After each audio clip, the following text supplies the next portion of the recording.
Hello students, welcome to టీసెట్. So last సెషన్లో మనం సిట్టింగ్ అరేంజ్మెంట్కి సంబంధించినటువంటి పిన్ పాయింట్స్, అంటే ఏ పాయింట్స్ తీసుకోవాలి, ఏ పాయింట్స్ తీసుకోకూడదు, ప్రాబ్లమ్స్ని ఏ విధంగా సాల్వ్ చేయాలనేది each and every point discuss చేస్తాం. సో ఈ వీడియో చూసే ముందు మీరు ఫస్ట్ ఆ బేసిక్ వీడియో చూడండి, అంటే అది చూస్తే మీకు ఇది ఈజీగా అర్థమవుతుంది. సో సిట్టింగ్ అరేంజ్మెంట్ పార్ట్ 2లో, ఓకేనా, సిట్టింగ్ అరేంజ్మెంట్ మనకి పార్ట్ 2లో ఇప్పుడు మనం ప్రాబ్లమ్స్ని చేద్దాం. మనం పార్ట్ 1లో ఏ అయితే లాజిక్స్ తీసుకున్నామో దాన్ని వాడుతూ ఇప్పుడు ప్రాబ్లమ్స్ని ఏ విధంగా చేయాలో చూద్దాం. So the first question, ABCDEF మరియు జీలు ఒకసారి వరుసలో ఉత్తరానికి చూస్తూ కూర్చున్నారు, ఓకేనా, కానీ వారు తప్పకుండా ఒకే ఆర్డర్లో కూర్చోలేరు. F మరియు Cల మధ్య కేవలం ఒక వ్యక్తి కూర్చున్నాడు. E, A మరియు Dల మధ్య కూర్చున్నాడు. E మరియు Gల మధ్య కేవలం ఇద్దరు వ్యక్తులు కూర్చున్నారు. F, A యొక్క ఇమిడియట్ ఎడమ వైపున కూర్చున్నాడు మరియు ఏ వరుసలో మధ్యస్థానంలో కూర్చున్నాడు. సో ఇక్కడ వరుసలో అంటే ఒక లీనియర్లో కూర్చున్నారు. ఎంతమంది మనకి ఖచ్చితంగా మనం ఎప్పుడైనా ఫస్ట్ గుర్తుపెట్టుకోవాల్సింది ఏంటంటే ప్రాబ్లమ్ సాల్వ్ చేసేటప్పుడు ఎంతమంది ఉన్నారో కౌంట్ చేయాలి ఖచ్చితంగా. ఓకే, ఫస్ట్ పాయింట్ 1 2 3 4 5 6 7, ఓకేనా, ఒక 7 మెంబర్స్ ఉన్నారు. 7 మెంబర్స్ అంటే చూస్తే so 2 3 4 5 6 and 7, these are all people facing north. వీళ్ళంతా కూడా ఉత్తరం వైపు చూస్తున్నారంట, ఓకేనా, ఉత్తరం వైపు చూస్తున్నారు. ఫస్ట్ లీనియర్ అరేంజ్మెంట్లో మరి ఇలాంటి పాయింట్స్ తీసుకోవాలి. నేను చెప్పినా కదా, ఇప్పుడు ఇక్కడ 7 మెంబర్స్ ఉన్నారు. 7 మెంబర్స్ ఉన్నప్పుడు మనకి పాయింట్స్ గమనిస్తే, ఒకసారి లాస్ట్ పాయింట్ మీరు గమనిస్తే, ఏ వరుసలో మధ్యస్థానంలో కూర్చున్నాడు, అంటే ఏ అనే వ్యక్తి వరుసలో మధ్యలో కూర్చున్నాడంట. ఈ పాయింట్ మనం ఎగ్జాక్ట్గా తీసుకోవచ్చు కదా, డైరెక్ట్ చేయొచ్చు. ఏం చేయాలి, సింపుల్గా వరుసలో మధ్యలో కూర్చున్నాడంటే ఓకే ఇక్కడ కూర్చోబెట్టండి అని, సింపుల్ అయిపోయింది, ఓకేనా. ఇలా కూర్చోబెట్టాక మనం ఏం చేయాలంటే ఎప్పుడైనా గుర్తుపెట్టుకోండి, ఇక్కడ ఎవరినైతే కూర్చోబెడతామో వాళ్ళకి అనుసంధానంగా ఇంకేమైనా పాయింట్స్ ఉన్నాయా, అంటే వాళ్ళని ఇన్వాల్వ్ చేస్తూ ఇంకేమైనా పాయింట్స్ తీసుకున్నాడా చూడాలి. ఏని ఇక్కడ కూర్చోబెట్టినాం కదా, ఏకి రిలేటెడ్గా ఏమైనా పాయింట్స్ ఉన్నాయో చూద్దాం. చూస్తే ఇక్కడ చూడండి, F, A యొక్క ఇమిడియట్ ఎడమ వైపున కూర్చున్నాడు, అంటే F అనే వ్యక్తి ఏకి వెంటనే ఎడమ వైపున కూర్చున్నాడు, ఓకేనా. ఏ ఉన్నాడు, A facing north, this is the right, this is the left. So ఇక్కడ ఎడమ వైపు అంటే ఇమిడియట్ ఇదే కదా, ఇది సింపుల్. నెక్స్ట్ ఇంకేమన్నా Fకి ఏకి సంబంధించిన పాయింట్స్ ఉన్నాయో చూద్దాం. చూడండి, ఇక్కడ F మరియు Cల మధ్య కేవలం ఒక వ్యక్తి కూర్చున్నాడు, అంటే F మరియు Cల మధ్య కేవలం ఒక వ్యక్తి అంటే F ఒక వ్యక్తి, C పాజిబిలిటీ ఉంది, F ఒక వ్యక్తి, C పాజిబిలిటీ ఉంది. సో కొంచెం ఆగుదాం, నెక్స్ట్ చూద్దాం. ఇంకా E, A మరియు Dల మధ్య కూర్చున్నాడు, అంటే ఈ అనే వ్యక్తి ఎవరెవరి మధ్యలో కూర్చున్నారు, A మరియు Dల మధ్య కూర్చున్నాడంట. చూడండి, ఇక్కడ ఏ ఉన్నారు, ఇక్కడ ఈని పెడితే డీని పెట్టొచ్చా, ఇక్కడ డీని పెడితే ఈ పెట్టొచ్చా, పెట్టరాదు. ఏ ఇక్కడ ఉంటే డి ఇక్కడ ఉంటే మధ్యలో ఈ ఉండొచ్చు కదా, ఎస్. సో ఇక్కడ డీని పెట్టినాం అనుకో, ఇక్కడ ఈ ఉంటాడు, వీడు F కదా, ఓకే రైట్. ఇప్పుడు ఇక్కడ చూడండి, F మరియు Cల మధ్య కేవలం ఒక వ్యక్తి కూర్చున్నారు, అంటే ఇప్పుడు చూడండి F ఉన్నాడు ఒక వ్యక్తి, Cని పెట్టలేం, F ఉన్నాడు ఒక వ్యక్తి, C, సింపుల్ అయిపోయింది కదా, ఓకే. నెక్స్ట్ ఇంకా మనం మిస్ అయిన పాయింట్ ఏంటి, E మరియు Gల మధ్య కేవలం ఇద్దరు వ్యక్తులు కూర్చున్నారు. E మరియు Gల మధ్య కేవలం ఇద్దరు వ్యక్తులు. చూడండి, E 1 పర్సన్ 2 పర్సన్, జీని పెట్టొచ్చా, పెట్టరాదు. E 1 పర్సన్ 2 పర్సన్, జీని పెట్టొచ్చా, పెట్టొచ్చు. ఇక మిగిలిన వాళ్ళు ఎవరు, A B ఒక్కరు మిస్ అయ్యారు కాబట్టి B ఇక్కడ కూర్చుంటాడు, ఓకేనా. B గురించి ఏం చెప్పకపోయినా మనం అక్కడ పే చేసేసాం. సో సింపుల్గా చూడండి, ఈ క్వశ్చన్ మనం ఏ విధంగా చేసినాం, ఫస్ట్ మిడిల్లో కూర్చొని పెట్టినాం, వీనికి రిలేటెడ్గా పాయింట్స్ తీస్తూ చేసినాం. ఈ విధంగా వేస్తే ఈజీ అయిపోతుంది. సో క్వశ్చన్స్ ఒకసారి గమనిస్తే, ఎవరు వరుసలో ఎడమవైపు చివరన కూర్చున్నారు, వరుసలో ఎడమవైపు చివరన ఎవరు కూర్చున్నారు, C. So C. Next E, A మరియు Dల మధ్య ఎవరెవరు కూర్చున్నారు, ఓకేనా. E, A మరియు Dల మధ్య, సో ఇక్కడ E, కాదు A మరియు Dల మధ్య, ఓకే. A మరియు Dల మధ్య ఎవరెవరు కూర్చున్నారు, A మరియు Dల మధ్య, A మరియు Dల మధ్య ఎవరు కూర్చున్నారు, E, ఓకేనా. A మరియు Dల మధ్య E ఎక్కడ ఉంది, A మరియు Dల మధ్య E, లేదు. సో ఏ మరియు డీల మధ్య కాకపోతే మరి ఈ మరియు ఏల మధ్య అడిగాడా, చూద్దాం. ఈ మరియు ఏల మధ్య, ఈ మరియు ఏల మధ్య కూడా కాదు. సో ఇక్కడ ది క్వశ్చన్ ఇట్లా తీసుకుంటాను. ఏ మరియు డీల మధ్య ఎవరు కూర్చున్నారంటే ఏ మరియు డీల మధ్య ఈ కూర్చున్నాడు కాబట్టి సో ఇక్కడ ఈ. ఓకేనా, రైట్. నెక్స్ట్ ఎఫ్ మరియు సిల మధ్య ఎంతమంది వ్యక్తులు ఉన్నారు? ఎఫ్ మరియు సిల మధ్య ఎంతమంది వ్యక్తులు ఉన్నారు చూద్దాం. ఎఫ్ సి, ఎఫ్ మరియు సిల మధ్య ఎంతమంది వ్యక్తులు ఉన్నారు? ఒక్కరే ఉన్నారు, కేవలం ఒక్కరు. ఎఫ్ మరియు సిల మధ్య కేవలం ఒక్కరు మాత్రమే ఉన్నారు. ఓకే. నెక్స్ట్ ఏ యొక్క పొరుగువారు ఎవరు కూర్చున్నారు? ఏకి పొరుగువారిగా అంటే పక్కనే కూర్చున్న వారు ఎవరు? ఓకేనా, ఏకి ఇద్దరు కూర్చుంటారు అనుకుంటా, బట్ ఇక్కడ చూద్దాం. ఏకి ఎఫ్ అండ్ ఈ కూర్చున్నారు, ఏకి ఎఫ్ అండ్ ఈ, ఎఫ్ అండ్ ఈ. ఓకేనా, సో ఏకి ఎఫ్ మరియు ఈలు, ఏ అండ్ సి. ఓకేనా, ఎఫ్ మరియు ఈలు పక్క పక్కన కూర్చున్నారు ఏకి, అంతే కదా. ఏకి ఇమిడియట్ రైట్ ఎవరో, ఇమిడియట్గా ఎఫ్ అండ్ ఈ. ఒకవేళ ఎఫ్ కూర్చున్నారు, ఈ కూర్చున్నారు కాబట్టి ఏ మరియు సి ఇస్ ద మన అవర్ ఆన్సర్. అంటే కింద ఇంకా ఆప్షన్స్ ఉంటాయి మనకు. నెక్స్ట్ ఈ మరియు జీల మధ్య ఎంతమంది వ్యక్తులు కూర్చున్నారు? ఎవరెవరి మధ్య? ఈ మరియు జీల మధ్య. ఈ మరియు జీల మధ్య ఎంతమంది కూర్చున్నారంటే చూద్దాం. ఈ మరియు జీల మధ్య ఎంతమంది వ్యక్తులు కూర్చున్నారు? ఇద్దరు. ఈ మరియు జీల మధ్య ఇద్దరు వ్యక్తులు కూర్చున్నారు. ఎస్. సో ఈ విధంగా మనకి ఆన్సర్స్ అనేవి చేయడం జరుగుతుంది. అంటే ఒకటి సింపుల్గా సాల్వ్ చేస్తే మనకి, సింపుల్గా సాల్వ్ చేసినాం అనుకోండి, ఇలాంటి 5 క్వశ్చన్స్కి మనం ఆన్సర్ చేయొచ్చు. ఇక్కడ చూడండి, మనకి ఇక్కడ 4 ఆప్షన్స్ ఇచ్చాడు. మన కింద ఇంకా 1 2 3 4 ఈ విధంగా ఇవ్వచ్చు. ఏ అండ్ సి అనొచ్చు, ఏ అండ్ డి అనొచ్చు, బి అండ్ సి అనొచ్చు, అంటే ఆప్షన్స్ బట్టి. సో మనకి ఎఫ్ అండ్ ఈ పక్క పక్కన కూర్చున్నారు కాబట్టి A and C is the our answer. Okay, confuse అవ్వద్దు. 8 మంది స్నేహితులు పిఎంఆర్టీ క్యూఈవి మరియు డబ్ల్యూ రెండు ఎదురెదురుగా ఉన్న వరుసలో కూర్చున్నారు. ఒకదానికొకటి ఎదురెదురుగా ప్రతి వరుసలో 4 కూర్చున్నారు. పి కామా యు మరియు వి మధ్య ఉన్నాడు మరియు పి ఉత్తరాన్ని చూస్తున్నాడు. డబ్ల్యూ కామా క్యూ యొక్క ఎదురుగా కూర్చున్నాడు మరియు క్యూ ఎంకి యొక్క తక్షణం ఎడమవైపున కూర్చున్నాడు. ఓకే. ఆర్ కామా టీ మరియు ఎం మధ్య ఉన్నాడు. డబ్ల్యూ కామా వి యొక్క తక్షణం కుడివైపున కూర్చున్నాడు. ఓకేనా. సో ఇక్కడ టోటల్గా 8 మెంబర్స్ ఉన్నారండి. టోటల్గా 8 మెంబర్స్ ఉన్నారు. ఈ 8 మెంబర్స్ కూడా ఏంటంటే రెండు ఎదురెదురుగా ఉన్నటువంటి వరుసలలో కూర్చున్నారు. ఓకేనా, అంటే లీనియర్. ఇప్పుడు ఇలా ఉన్నాయనుకో, 2 వరుసలు, 8 మెంబర్స్. ఒక వరుసలో 4 కూర్చున్నారు, ఒక వరుసలో 4 కూర్చున్నారు. అంటే 1 2 3 4, 1 2 3 4. వీళ్ళందరూ నార్త్ వైపు చూస్తారు అనుకోండి, పైకి. వీళ్ళకి ఎదురుగా ఇట్లా చూస్తూ కూర్చున్నారు సౌత్ వైపుకి.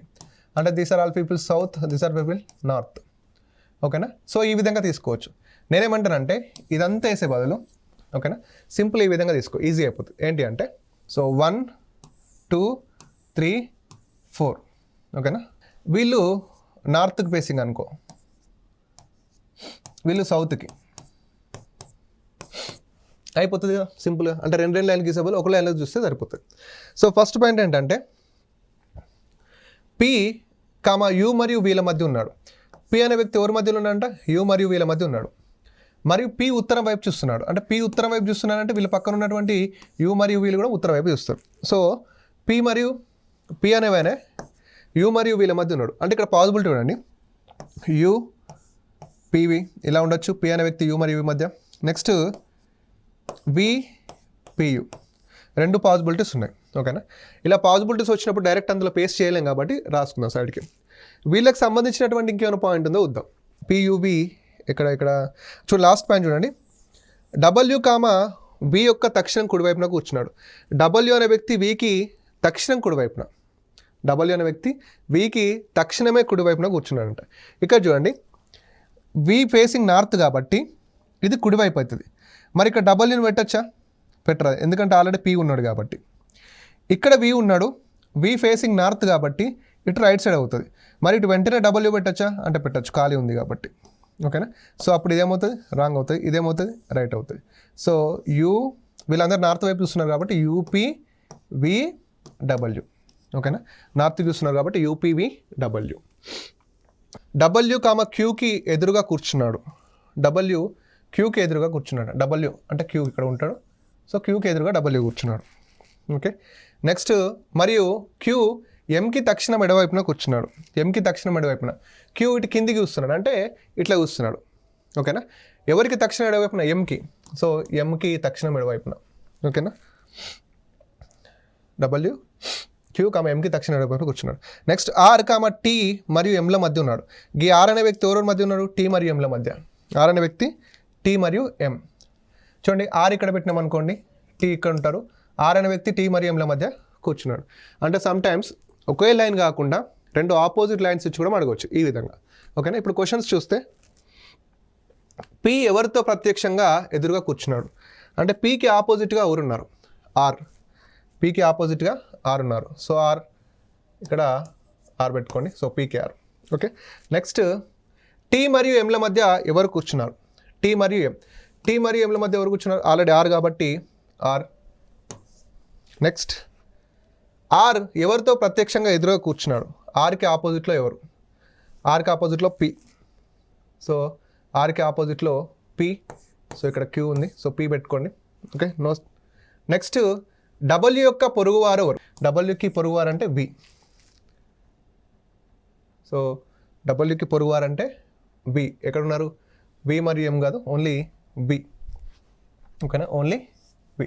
డబ్ల్యూకి యొక్క పొరుగువారు. ఓకే, నెక్స్ట్ క్యూకి ఎవరితో సమీపంగా కూర్చున్నారు? క్యూ ఎవరితో సమీపంగా కూర్చున్నారు? క్యూ ఎంకి. ఎంకి తక్షణం ఉన్నాడు కాబట్టి ఇక్కడ M is the right answer. Okay, so this is the linear అంటే టూ ఫేసెస్ ఆపోజిట్గా ఉన్నప్పుడు ఈ విధంగా ఉంటాయి. నెక్స్ట్ ఇంకొకటి, మీరు సింపుల్గా సిట్టింగ్ అరేంజ్మెంట్లో ఇది మనం చేసింది కరెక్టా కాదా అని తెలియాలంటే, ఓకేనా, సిట్టింగ్ అరేంజ్మెంట్లో ఇది చేసింది కరెక్టా కాదా తెలియాలంటే వాడిచ్చిన ఈ స్టేట్మెంట్కి ఇది కంప్లీట్గా మ్యాచ్ అవుతుందా లేదా చూసుకుంటే సరిపోతుంది. ఫర్ ఎగ్జాంపుల్ ఫస్ట్ పాయింట్ చూద్దాం. ఏమన్నాడు? పి యు మరియు వీళ్ళ మధ్య ఉన్నాడు. ఓకేనా, పి అనేటప్పుడు యు మరియు వీళ్ళ మధ్య ఉన్నాడా? ఎస్, ఫస్ట్ సాటిస్ఫాక్షన్ అయింది. నెక్స్ట్ మరియు పి ఉత్తరాన్ని చూస్తున్నాడు. ఓకేనా, పి ఉత్తర వైపు చూస్తున్నాడు కదా, సాటిస్ఫైడ్. నెక్స్ట్ డబ్ల్యూ క్యూ యొక్క ఎదురుగా కూర్చున్నాడు. డబ్ల్యూ క్యూ యొక్క ఎదురు కూర్చున్నాడు. డబ్ల్యూ క్యూకి ఎదురుగా కూర్చున్నాడు కదా, దెన్ మరియు క్యూ కామ ఎంకి తక్షణ ఎడవైపున కూర్చున్నారు. ఎంకి తక్షణం ఎడవైపున చూడండి, ఎంకి తక్షణ ఎడవైపున క్యూ కూర్చున్నారు, satisfied. Next R comma T మరియు ఎంల మధ్య ఉన్నాడు. ఆర్ అనే వ్యక్తి టీ మరియు ఎంల మధ్య ఉన్నాడు. ఆర్ అనే వ్యక్తి టీ మరియు ఎంల మధ్య ఉన్నాడు కదా, సాటిస్ఫైడ్. నెక్స్ట్ డబ్ల్యూ కామ వి యొక్క తక్షణం కుడివైపున కూర్చున్నాడు. డబ్ల్యూ వికి తక్షణం కుడివైపున కూర్చున్నాడు కదా, ఎస్. అంటే మనకు వచ్చినటువంటి సర్క్యులర్ కావచ్చు, లీనియర్ కావచ్చు, వాట్ ఎవర్ ఇట్ మేబీ, అది కరెక్టా కాదా తెలియాలంటే వాడు ఇచ్చినటువంటి స్టేట్మెంట్కి అది సరిపోతుందా లేదా చూస్తే సరిపోతుంది. Okay, next see the questions. Next question చూద్దాం. సో ABCDEF మరియు GHలు ఒక వృత్తంలో కూర్చున్నారు, కేంద్ర వైపు చూస్తున్నారు. ఓకే, లోపల వైపు చూస్తున్నారంట. ఎంతమంది? 8 మెంబర్స్. ఓకే, H కామ B యొక్క ఎడమ వైపున 4వ స్థానంలో కూర్చున్నాడు. ఓకేనా, మరియు Fకి కుడి వైపున 2వ స్థానంలో కూర్చున్నాడు. ఇక జాగ్రత్త గమనించండి, ఈ H అనే వ్యక్తి Bకి ఎడమ వైపున 4వ స్థానంలో కూర్చున్నాడు. ఓకేనా, H అనే వ్యక్తి Bకి ఎడమ వైపున 4వ స్థానంలో కూర్చున్నాడు మరియు Fకి కుడి వైపున 2వ స్థానంలో కూర్చున్నాడు. ఓకేనా, అంటే ఈ H అనే వ్యక్తి Fకి కుడి వైపున 2వ స్థానంలో కూర్చుంటాడు మరియు Bకి ఎడమ వైపున 4వ స్థానంలో కూర్చుంటాడు. ఇలాంటి పాయింట్తో మనం సిట్టింగ్ అనేది స్టార్ట్ చేయొచ్చు అంటే ఎస్, ఆబ్వియస్లీ చేయొచ్చు. ఎందుకంటే ముగ్గురు వ్యక్తులు కూర్చుంటారు, మనకి సగం ప్రాబ్లం సాల్వ్ అవుతాయి ఇక్కడ. ఓకేనా, బట్ ఎలా తీసుకోవాలన్నది ఇంపార్టెంట్. మీకు ఆల్రెడీ చెప్పాను నేను, సర్క్యులర్లో this is the starting point, right? ఇది స్టార్టింగ్ పాయింట్, ఇక్కడ నుంచి మరి తీసుకోవాలి. మరి ఎట్లా తీసుకుందాం సార్? ఇంకొకటి మీరు అన్నారు కదా, అంటే 8 మెంబర్స్ ఉన్నప్పుడు 4వ స్థానం 4th పొజిషన్, రైట్ కానీ లెఫ్ట్ కానీ అయితే ఏంటి? ఆపోజిట్ అని చెప్పినా కదా ఫస్ట్ స్టార్టింగ్ క్లాస్లో. అంటే 8 మంది వ్యక్తులు ఉన్నప్పుడు 4వ స్థానం అనేది ఎడమ వైపు అడిగినా కుడి వైపు అడిగినా ఇట్ మీన్స్ ఏంటంటే ఆపోజిట్ అని. ఓకేనా, సో B యొక్క ఎడమ వైపున 4వ స్థానంలో కూర్చున్నాడు మరియు Fకి కుడి వైపున 2వ స్థానంలో కూర్చున్నాడు. ఫస్ట్ ఏం చేద్దామంటే ఈ Fని తీసుకుందాం. ఓకేనా, Fకి యొక్క కుడి వైపున 2వ స్థానంలో ఎవరు కూర్చుంటారు? హెచ్చే కదా, ఎస్. చూడండి ఇట్లా Fకి 1 2 కుడి వైపున 2వ స్థానంలో ఎవరు కూర్చుంటారు? హెచ్. అయిపోయింది కదా. ఇప్పుడు సింపుల్గా హెచ్కి ఆపోజిట్లో ఎవరు ఉండాలి? బి ఉండాలి. ఎందుకు? ఎడమ వైపున 4వ స్థానం అన్నాడు కాబట్టి. సో హెచ్కి ఆపోజిట్లో బి, హెచ్కి ఆపోజిట్లో బి, సింపుల్ అయిపోయింది. చూడండి ఒకటే పాయింట్తో ముగ్గురిని కూర్చోబెట్టినాం. నెక్స్ట్ ఏ అనే వ్యక్తి సికి ఎడమవైపున 3వ స్థానంలో కూర్చోవాలి. అంటే ఇక్కడ చాలా ప్లేసెస్ ఖాళీ ఉన్నాయి, బట్ సి ఉండడానికి ఇట్లా ఎడమవైపున 3వ స్థానంలో ఎవరు కూర్చోవాలి? ఏ కూర్చోవాలి, అంతే కదా. ఎస్. నెక్స్ట్ మరియు సి ఎఫ్కి పొరుగువాడు కాదు. సి అనే వ్యక్తి ఎఫ్కి పొరుగువాడు కాదంట, అంటే ఇమీడియట్ నైబర్ కాదు. అంటే సి ఇక్కడ కూర్చోవద్దు, సి ఇక్కడ కూర్చోవద్దు, అంతే కదా. రైట్. ఇప్పుడు సిట్టింగ్ అరేంజ్మెంట్లో మీరు ఇంకోటి బాగా జాగ్రత్తగా గమనించండి. ఒక వ్యక్తి ఒక దగ్గర కూర్చోడు అంటే, ఓకే, ఒక వ్యక్తి ఒక దగ్గర కూర్చోడు అంటే మరి ఎక్కడ కూర్చుంటాడు? ఫస్ట్ పాయింట్, ఓకేనా. ఇప్పుడు సి అనే వ్యక్తి ఇక్కడ కూర్చోడు, సి అనే వ్యక్తి ఇక్కడ కూర్చోడు అంటే ఇంకా కూర్చునే ప్లేసెస్ ఎన్ని ఉన్నాయి అది చూడాలి. 1, 2, 3 ఈ 3 ప్లేసులలో సి కూర్చోవచ్చు, ఓకేనా. ఈ 3 ప్లేసులలో మరి ఈ 3 ప్లేసులలో సిని కూర్చోబెట్టాలంటే, అంటే ఈ 2 ప్లేసులో కూర్చోబెట్టలేం, ఈ 3 ప్లేసులలో సిని కూర్చోబెట్టచ్చు. మరి సిని ఎలా కూర్చోబెట్టాలి అంటే సి ఎక్కడైతే కూర్చుంటాడో అతనికి ఎడమవైపున 3వ స్థానంలో ఏ కూర్చోవాలి, ఓకే. ఆ పాయింట్ ఫస్ట్ పాయింట్ ఏంటంటే సి 2వ పొజిషన్లో కూర్చోడు, ఉన్నవే 3. ఏ పొజిషన్లో కూర్చోబెట్టినా అతనికి ఎడమవైపున 3వ స్థానంలో ఏ కూర్చోవాలి, అంతే కదా. జస్ట్ ఇమాజిన్ సి ఇక్కడ ఉన్నాడు అనుకో, సి ఇక్కడ ఉంటే లోపల వైపు చూస్తున్నాడు కాబట్టి ఇది ఎడమ వైపు అవుతుంది, అంటే ఇట్లా అవుతుంది అనమాట. ఇలా సి ఇట్లా చూస్తాడు, this is the left side అవుతుంది, ఓకే. ఇప్పుడు సిని ఇలా కూర్చోబెడితే ఎడమ వైపున 3వ స్థానం అంటే 1, 2, 3 ఖాళీ ఉందా? లేదు. సిని ఇక్కడ కూర్చోబెట్టాం అనుకో, ఎడమవైపు అంటే ఇటే కదా, సిని ఇక్కడ కూర్చోబెడితే ఎడమవైపు 1, 2, 3 ఖాళీ ఉందా? ఇక్కడ ఏం కూర్చోబెట్టచ్చు. ఇక్కడ సి కూర్చోవద్దు కానీ ఎవడైనా కూర్చోవచ్చు. నెక్స్ట్ సిని ఇక్కడ కూర్చోబెట్టినాం అనుకో, 1, 2, 3 ఎడమవైపున ఖాళీ ఉందా? లేదు. అంటే సి కూర్చునే 3 ప్లేసెస్ ఉన్నాయి, పాసిబిలిటీ ప్లేసెస్. సి కూర్చోడానికి 3 పాసిబిలిటీ ప్లేసెస్ ఉన్నాయి. బట్ ఏంటి అంటే సి ఎక్కడైతే కూర్చుంటాడో అతనికి ఎడమవైపున 3వ స్థానంలో కూర్చునే ఒకటే పొజిషన్ ఉంది, ఏంటంటే ఇది ఒకటే. సి ఇక్కడ కూర్చున్నా అనుకో, ఎడమవైపున 3వ స్థానం 1, 2, 3 ఇక్కడ ఎవరు ఉంటారు? ఏ. నేను చెప్పాను కదా ట్రిక్కీ పాయింట్ అని, ఓకేనా. ఇదే ట్రిక్కీ పాయింట్, దీన్ని దాటం అనుకోండి మిగతా అన్నీ ఈజీ అయిపోతాయి, ఓకేనా. ఈ ట్రిక్కీ పాయింట్ మనం సాల్వ్ చేసినాం. ఇప్పుడు నెక్స్ట్ చూద్దాం. జీ కామ ఏకి ఎడమవైపున 2వ స్థానంలో కూర్చుంటాడు. ఏ ఇక్కడ ఉన్నాడు, ఏ ఫేసింగ్ ఇన్సైడ్ కాబట్టి ఎడమవైపు అంటే ఇద్దరు ఇక్కడ ఉంటారు, జీ ఉంటారు, ఓకేనా. డి కామ ఈ యొక్క కుడివైపున 2వ స్థానంలో ఉంటారు. డి అనేవాడు ఈకి కుడివైపున 2వ స్థానంలో ఉంటాడు. ఎవరికి? ఈకి కుడివైపున 2వ స్థానం. ఈకి అన్నాడు కాబట్టి ఒకవేళ ఈని ఇక్కడ పెట్టినాం అనుకో, మనం మిగిలిన 2 పొజిషన్స్ ఈని ఇక్కడ పెట్టినాం అనుకో కుడివైపు ఇటు అవుతుంది, ఈని ఇక్కడ పెడితే కుడివైపు ఇటు అవుతుంది కాబట్టి 1, 2 సెకండ్ ఖాళీ ఉందా? లేదు. ఒకవేళ ఈని ఇక్కడ పెట్టినాం అనుకో కుడివైపు ఇటు అవుతుంది, ఓకేనా. సో రైట్ సైడ్ ఇటు అవుతుంది కాబట్టి 2వ స్థానం ఏంటి? 1, 2 ఖాళీ ఉందా? ఎస్ ఉంది, ఓకేనా. రైట్. చూడండి ఫస్ట్ నెక్స్ట్ సిట్టింగ్ అరేంజ్మెంట్ స్టార్టింగ్లో చెప్పినట్టు స్టార్టింగ్ పాయింట్ ద్వారా మనం ముగ్గురిని కూర్చోబెట్టినాం ఈజీగానే, డన్. నెక్స్ట్ ఇక్కడ ఒక ట్రిక్కీ పాయింట్ వచ్చింది, ఓకేనా. దాన్ని మనం ఒక నెగిటివ్ పాయింట్తో బీట్ చేసినాం. నేను అలా చెప్పిన నెగిటివ్ పాయింట్ ఎప్పుడు స్టార్టింగ్ పాయింట్ తీసుకోవద్దు, వాటిని మనం ఎలిమినేషన్ మెథడ్లో తీసుకుంటే ఈజీ అవుతుందని. ఒక నెగిటివ్ పాయింట్ని ట్రిక్కీ పాయింట్కి అటాచ్ చేసినాం అనుకోండి ఈజీ అయిపోతుంది, ఓకేనా. రైట్. ఫైనల్గా లాస్ట్ 2 అనేవి వెరీ ఈజీగా వచ్చేసాయి. సో క్వశ్చన్ చూస్తే హెచ్ ఎవరితో ప్రత్యక్షంగా ఎదురుగా కూర్చున్నాడు? హెచ్కి ఆపోజిట్లో ఎవరు ఉన్నారు? హెచ్కి ఆపోజిట్లో ఎవరు? బి, ఓకేనా. హెచ్కి ఆపోజిట్లో బి. సో బి ఎక్కడ ఉందంటే ఎస్ బి. నెక్స్ట్ సి యొక్క పొరుగువారు ఎవరు? సి యొక్క పొరుగువారు. సికి పొరుగువారు ఎవరు? డి అండ్ ఈ ఉన్నారు, ఓకేనా. సికి పొరుగువారు డి అండ్ ఈ. సో డి అండ్ ఈ ఎక్కడ ఉంది? సికి పొరుగువారు. సో డి ఇక్కడ డి పెట్టుకోండి, డి అండ్ ఈ. నెక్స్ట్ ఏ కామ సి యొక్క ఎడమవైపున కూర్చున్నది ఎవరు? ఏ సికి ఎడమవైపున, ఏ కామ సికి ఎడమవైపున కూర్చున్నది ఎవరు? ఓకేనా. సికి ఎడమవైపున కూర్చున్నది. సో సికి ఎడమవైపున కూర్చున్నది ఎవరు? ఈ, ఓకేనా. సికి ఎడమవైపున కూర్చున్నది E. Is there? Yes. Next D యొక్క ప్రత్యక్షంగా పొరుగువారు ఎవరు? అంటే డీకి ఇమిడియట్ నైబర్స్ ఎవరు అంటున్నారు? డీకి ఇమిడియట్ నైబర్స్ ఎవరు? B and C. డీకి immediate neighbours B and C. So B and C ఎక్కడ ఉంది? సో ఈ పొజిషన్లో సి పెట్టండి, ఓకేనా. ఎఫ్ ఎవరితో ప్రత్యక్షంగా ఎదురుగా కూర్చున్నాడు? ఎఫ్ ఎవరితో కూర్చున్నారు ప్రత్యక్షంగా? ఎఫ్ ప్రత్యక్షంగా ఎవరితో కూర్చున్నాడు ఎదురుగా? సి, ఓకేనా. ఎఫ్ ప్రత్యక్షంగా సితో కూర్చున్నాడు. సో ఇక్కడ థర్డ్ ఆప్షన్ ఏంటి? C, okay. Next L M N OPQR ఒక వృత్తాకారంలో కూర్చున్నారు, కేంద్రం వైపు చూస్తున్నారు. ఎంతమంది ఉన్నారు టోటల్గా? 1 2 3 4 5 6 7, ఓన్లీ 7. ఇప్పుడు దాకా 8 మెంబర్స్ చేసినాం, ఇప్పుడు 7 మెంబర్స్. సో టోటల్గా 5 questions, right? So let's see. So టోటల్గా 7 మెంబర్స్ కాబట్టి so 1 2 3 4 5 6 7. So these are all facing inside, right? Yes, అందరు కూడా లోపల వైపుకే చూస్తారు. ఇక్కడ అందరూ కూడా లోపల వైపుకే వస్తున్నారు. ఇక్కడ చూడండి, O, L మరియు Rల మధ్య కూర్చున్నాడు. O అనేవాడు ఎవరెవరి మధ్య కూర్చున్నాడు? L మరియు Rల మధ్య. ఇప్పుడు మీరు ఇక్కడ చూసుకుంటే ఈ పాయింట్ని డైరెక్ట్ తీసుకుందామా అంటే, ఓకే, ఈ పాయింట్ని డైరెక్ట్ తీసుకుందామా అంటే కొంచెం కన్ఫ్యూజ్ అయ్యే ఛాన్స్ ఉంటుంది. ఎందుకంటే పాసిబిలిటీ వచ్చే ఛాన్స్ ఉంటుంది. ఎందుకంటే ఇప్పుడు చూడండి, O L మరియు Rల మధ్య ఇలా కూర్చోవచ్చు, ఓకేనా? O L మరియు Rల మధ్య ఈ విధంగా కూర్చోవచ్చు. అంటే నేను ఏమంటానంటే, సపోజ్ నువ్వు ఇక్కడ O పెట్టినావు అనుకో, LR కరెక్టే కదా? లేదు ఇది R అయి ఇది L అయినా కరెక్టే కదా? ఓకేనా?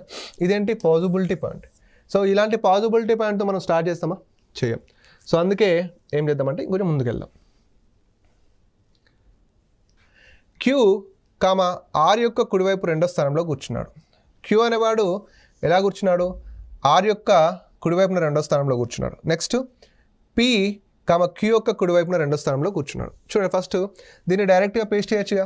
Q, R యొక్క కుడివైపు రెండో స్థానంలో కూర్చున్నాడు. చూడండి, R ఉన్నాడు అనుకోండి, Rకి కుడివైపు అంటే ఇటు ఎన్నో స్థానం? రెండో స్థానం. 1 2, ఇక్కడ ఎవరు ఉంటారు? Q ఉంటారు. ఓకే, నెక్స్ట్ P, Q యొక్క కుడివైపున రెండో స్థానంలో కూర్చున్నారు. ఎవరికి? Qకి కుడివైపున రెండో స్థానంలో ఎవరు కూర్చున్నారు? P, Q ఉన్నారు. Qకి కుడివైపున రెండో స్థానంలో P, అంటే 1 2, ఇక్కడ ఎవరు ఉంటారు? P ఉంటారు. ఓకే, నెక్స్ట్ N మరియు R యొక్క పొరుగువారు కాదు. ఓకేనా? సో ఇది నెగిటివ్ పాయింట్. ఇంకా మనం మిస్ చేసిన ఏంటి? ఈ రెండు చేసేసినాం. సో O మరియు L మరియు O, L మరియు Rల మధ్య కూర్చుంటారు అన్నాడు. ఇక్కడ R ఉన్నాడండి. ఈ O అనేటాడు L మరియు Rల మధ్య కూర్చోవాలి. ఇప్పుడు సింపుల్గా వస్తే ఇక్కడ చూడండి, R O L పెట్టొచ్చా? పెట్టరాదు. సో R ఇక్కడ Oని పెట్టినాం అనుకో, ఇక్కడ L కూర్చుంటాడు. అప్పుడు ఈ O అనే వ్యక్తి L మరియు Rల మధ్య కూర్చున్నట్టే కదా? O అనే వ్యక్తి L మరియు Rల మధ్య కూర్చున్నట్టే. సింపుల్. ఇక మనం మిస్ అయిన పాయింట్ ఏంటి? N R యొక్క పొరుగువారు కాదు. N R యొక్క పొరుగువారు కాదు. సో Rకి ఇమీడియట్గా N కూర్చోవద్దు. చూడండి, N కూర్చున్న ప్లేసెస్ రెండే ఉన్నాయి. ఓకే, N కూర్చున్న ప్లేసెస్ రెండే ఉన్నాయి. N ఇక్కడ కూర్చోవద్దు, ఎందుకంటే Rకి పొరుగువారు కాదు. సో ఇక్కడ కూర్చోవద్దు అంటే ఇంకా చచ్చినట్టు ఇక్కడ కూర్చుంటాడు. ఓకేనా? సో ఇక్కడ N ఇక్కడ కూర్చోడు. సో N ఇక్కడ కూర్చోడు అంటే N ఇక్కడ కూర్చుంటాడు. ఇంకా మిగిలిన వాళ్ళు ఎవరు? L అయిపోయింది, M ఒకటి మిగిలిన. సో మిగిలిన M ఇది. సో ఇదేంటి మనకు? Only 7 members. సో ఖచ్చితంగా సిట్టింగ్ అరేంజ్మెంట్ చేసినప్పుడు కౌంట్ చేయాలి. 1 2 3 4 5 6 7. అంటే ఆ ఫ్లోలో మనం ఒకవేళ 8 వేసినాం అనుకోండి, ఫ్లోలో 8 మెంబర్స్ ఇచ్చినాం అనుకోండి, ఖచ్చితంగా ఒక ప్లేస్ ఖాళీగానే ఉంటుంది. ఓకేనా? సాల్వ్ అనేది అవ్వదు. ఓకే, సో ఇప్పుడు చూసుకుంటే O ఎవరితో సమీపంగా కూర్చున్నాడు? O ఎవరితో? O L మరియు Rల మధ్య కూర్చున్నాడు కదా? L మరియు R. సో L మరియు R. నెక్స్ట్ Q యొక్క ప్రత్యక్షంగా పొరుగువారు ఎవరు? సో Qకి పక్కన కూర్చున్నది ఎవరు అంటున్నారు? Qకి పక్కన. సో Q ఉన్నాడు, Qకి పక్కన ఎవరు కూర్చున్నారు? M and N. M and N ఎక్కడ ఉంది? M అండ్ N, ఇక్కడ N పెట్టుకోండి. ఓకే, నెక్స్ట్ P ఎవరితో ప్రత్యక్షంగా ఎదురుగా కూర్చున్నారు? P ఎవరితో ప్రత్యక్షంగా ఎదురుగా కూర్చున్నాడు? సో ఇక్కడ P ఎవరితో ప్రత్యక్షంగా ఎదురుగా కూర్చున్నాడంటే, రైట్, ఇక్కడ ఒక పాయింట్ ఏంటంటే P ఎవరితో ప్రత్యక్షంగా ఎదురుగా కూర్చున్నాడంటే, ఇక్కడ చూడండి ఆప్షన్స్ మనకి ఇచ్చారు, but these are all wrong. Why? Because ఇక్కడ మీకు బాగా గుర్తుండండి, P ఎవరితో ప్రత్యక్షంగా ఎదురుగా కూర్చున్నాడంటే ఆప్షన్స్ అని రాంగ్. ఎందుకంటే ఈ పాయింట్ బాగా గుర్తుపెట్టుకోండి. అంటే ఒకటి రాంగ్ అయినప్పుడు మనం గుర్తుపెట్టుకునే ఈజీగా ఉంటుంది, ఒక తప్పు చేస్తే. సో మరి ఆప్షన్లు ఎందుకు ఇచ్చారు సార్ అంటే, P ఎవరితో ఎదురుగా కూర్చున్నాడు అన్నప్పుడు మనం ఇక్కడ టైం వేస్ట్ చేయొద్దు. ఎందుకంటే 7 మెంబర్స్ ఉన్నప్పుడు ఎక్కడ కూడా ఎప్పుడు సిట్టింగ్ అరేంజ్మెంట్లో ఆపోజిట్ అనేది ఉండదు. ఓకేనా? సో ఈ ప్రశ్నకి మనం, అంటే ఈ థర్డ్ క్వశ్చన్కి మనం ఏం చెప్తామంటే, cannot be determined, C and D అంటే చెప్పలేం మనం. ఎందుకంటే 7 మెంబర్స్ ఉన్నప్పుడు ఆపోజిట్ అనేది ఉండదు. 6 మెంబర్స్ అండ్ ఎయిట్ మెంబర్స్ ఉన్నప్పుడు మాత్రమే ఆపోజిట్ అనేది ఉంటుంది. ఓకేనా, రైట్. నెక్స్ట్, ఆర్ ఎవరితో సమీపంగా కూర్చున్నారు? ఆర్ అనే వ్యక్తి ఎవరికి సమీపంగా కూర్చున్నారు అంటే పక్క పక్కన. R O M, yes, O and M. R అనే వ్యక్తి ఓ మరియు ఎంల మధ్య కూర్చున్నారు. ఆర్ అనే వ్యక్తి ఓ మరియు ఎం. సో ఓ మరియు ఎంల మధ్య ఆర్ కూర్చున్నాడు. నెక్స్ట్, ఎన్ ఎవరితో సమీపంగా కూర్చున్నాడు అంటే ఎన్ పక్కన ఎవరు కూర్చున్నారు? ఎన్ పి మరియు క్యూల మధ్య కూర్చున్నాడు అంటే సమీపంగా అంటే పక్కన. పి మరియు క్యూ అంటే క్యూ మరియు పి ఇక్కడ ఉంది. ఓకేనా, so this is all simple questions. అంటే మనం ఒకటి సాల్వ్ చేస్తే మనకి అట్లా 5 మార్క్స్ వస్తాయి. సమ్ టైమ్స్ ఏమిటంటే clock wise anti clock wise అడగచ్చు. చెప్పినా కదా, ఇప్పుడు ఇట్లా చూడండి, ఎం నుంచి ఎన్ మధ్య ఎంతమంది వ్యక్తులు ఉన్నారనుకోండి. ఎం నుంచి ఎన్ మధ్య మనం ఇక్కడ క్లాక్ వైజ్ చూస్తే అంటే సవ్య దిశలో చూస్తే క్లాక్ వైజ్ చూసినాం అనుకోండి, మనకి ఎంతమంది ఉంటారు? 1 2 3 4 మెంబర్స్ ఉంటారు. అదే ఎం నుంచి ఎన్కి యాంటీ క్లాక్ వైజ్లో చూసినాం అనుకోండి, ఓకేనా, అప్పుడు ఎంతమంది ఉంటారు? 1 ఉంటారు ఓన్లీ. ఓకేనా, anti clock wise 1. Some times ఇంకా ఎలా అడగచ్చు అంటే మనకి 8 మెంబర్స్ ఉన్నప్పుడు పాసిబిలిటీలో క్వశ్చన్ వస్తాయి చూడండి. ఓకేనా, ఇప్పుడు హెచ్కి లెఫ్ట్ సైడ్లో 90 డిగ్రీస్లో ఎవరు ఉన్నారంటే మనం చెప్పొచ్చు సి అని చెప్పొచ్చు, ఎందుకంటే ఇది 90 డిగ్రీస్ అవుతుంది కదా. హెచ్కి 90 డిగ్రీస్ లెఫ్ట్ ఇది. ఓకేనా, హెచ్కి 45 డిగ్రీస్ లెఫ్ట్ అంటే ఎవరు అవుతారు? ఈ అవుతారు. ఓకే, హెచ్కి 90 డిగ్రీస్ రైట్ అంటే ఎఫ్ అవుతారు. ఓకేనా, హెచ్కి 180 డిగ్రీస్ అన్నారు అనుకోండి, ఇక 180 డిగ్రీస్ అంటే ఇట్ మీన్స్ ఏంటంటే ఆపోజిట్ డైరెక్షన్ అనమాట, అంతే కదా. హెచ్కి 180 డిగ్రీస్ అంటే బి అవుతారు. ఓకేనా, అంటే మనం సింపుల్ ఇలా ఇది క్లాక్ వైజ్ అనుకుంటాం, ఇది మనం యాంటీ క్లాక్ వైజ్ అనుకుంటాం. ఓకేనా, యాంటీ క్లాక్ వైజ్. సో ఈ విధంగా మనం సిట్టింగ్ అరేంజ్మెంట్ క్వశ్చన్స్ని సాల్వ్ చేయాలి. అంటే మనం తెలుసుకున్నటువంటి పిన్ పాయింట్స్, ఇప్పుడు సిట్టింగ్ అరేంజ్మెంట్ సర్కిల్లో 4th పొజిషన్ అంటే ఏమని చెప్పినాం? ఆపోజిట్ అని చెప్పినాం కదా. సో అదే 4th పొజిషన్ ఆపోజిట్లో వచ్చింది. ఓకేనా, నేను నెగిటివ్ పాయింట్స్తో ట్రిక్కీ పాయింట్స్ని ఎలిమినేట్ చేయొచ్చు అని చెప్పాను. సేమ్ అదే ప్యాటర్న్లో మనకి క్వశ్చన్స్ అనేవి రావడం జరుగుతుంది. ఓకేనా, so this is all about sitting arrangement అండి. సో ఫస్ట్ పార్ట్లో మనం బేసిక్స్ అని నేర్చుకున్నాం. సెకండ్ పార్ట్లో ఆ బేసిక్స్ నుంచి వచ్చినటువంటి ఇన్ఫర్మేషన్ ద్వారా క్వశ్చన్స్ని ఏ విధంగా సాల్వ్ చేయాలో వెల్ డీటెయిల్గా చూస్తాం. ఓకేనా, సో థ్యాంక్ యూ అండి, థ్యాంక్ యూ సో మచ్.